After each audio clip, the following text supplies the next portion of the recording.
Hai, selamat pagi teman-teman, salve berkah dalam, salam sehat selalu. Selamat berjumpa kembali dengan saya DKC. Dalam acara Katolik Menjawab.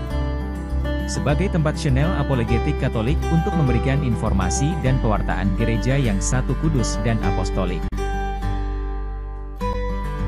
Dan tema acara ini adalah memberikan ilustrasi secara singkat mengenai purgatorium. Dan untuk lebih lengkap mengenai purgatorium beserta skripturanya silahkan masuk channel Damai Kasih Channel dalam pengajaran yang lebih komprehensif. Dalam hal ini saya akan ikuti kata atau pengajaran denominasi Protestan ya. Kalau purgatori itu tidak sesuai Alkitab atau salah artinya orang berdosa sedikit atau orang berdosa banyak sekali dan banyak banget sekali dan dalam waktu singkat bertobat langsung masuk surga ya. Dan ingat ya, kalau kita pengikut Kristus bila meninggal atau mati maka langsung diputuskan.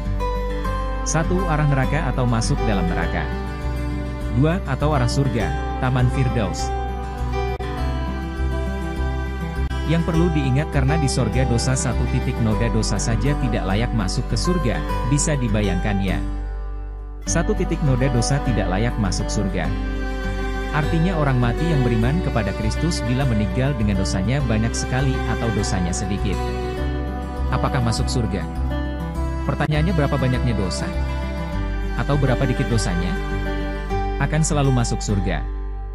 Ingat jangan relatif ya. Harus ada ukurannya.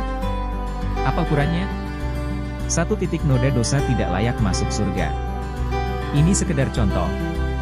Kembali saya ulang, saya ikuti logika denominasi Protestan. Jadi orang Kristen bila habis membunuh atau berzina atau dosa besar lainnya dan bertobat 1 menit sebelum kematiannya akan masuk surga.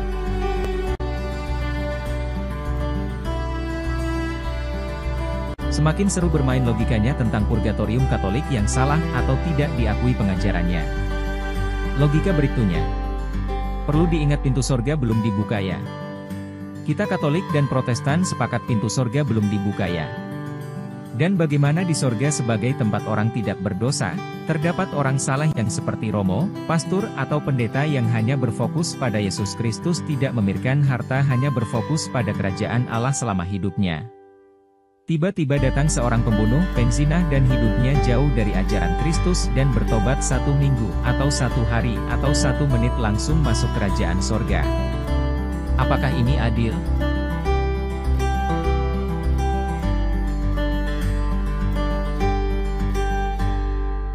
Enak sekali bertobat di hari-hari akhir langsung masuk surga.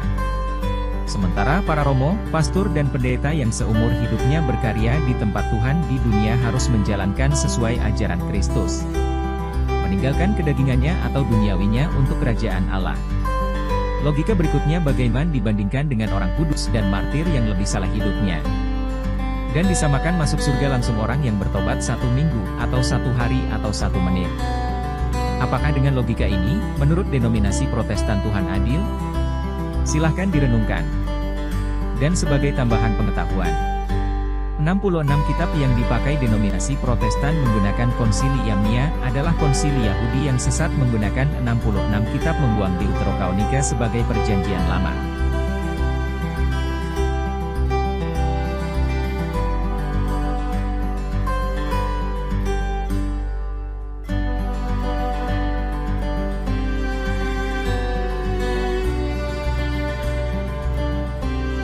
Kitab suci Protestan ada 66 kitab terdiri dari 39 kitab Masoretik hasil pertemuan para 70 rabi Yahudi di Yamnia yang tidak mengakui Yesus Kristus Mesias, dan 27 kitab perjanjian baru hasil kanon konsili Hippo dan konsili Kartage.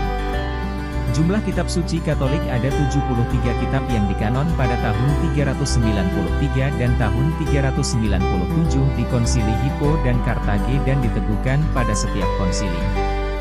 Sehingga fitnahan atau tuduhan dari Martin Luther, Zwingli dan Calvin. Tidak terbukti kitab Deuterokanonika yang berisi purgatorium. Pertanyaannya apakah masih berlaku fitnahan Deuterokanonika kitab apokrif? Atau sekarang denominasi Protestan harus memakai Deuterokanonika?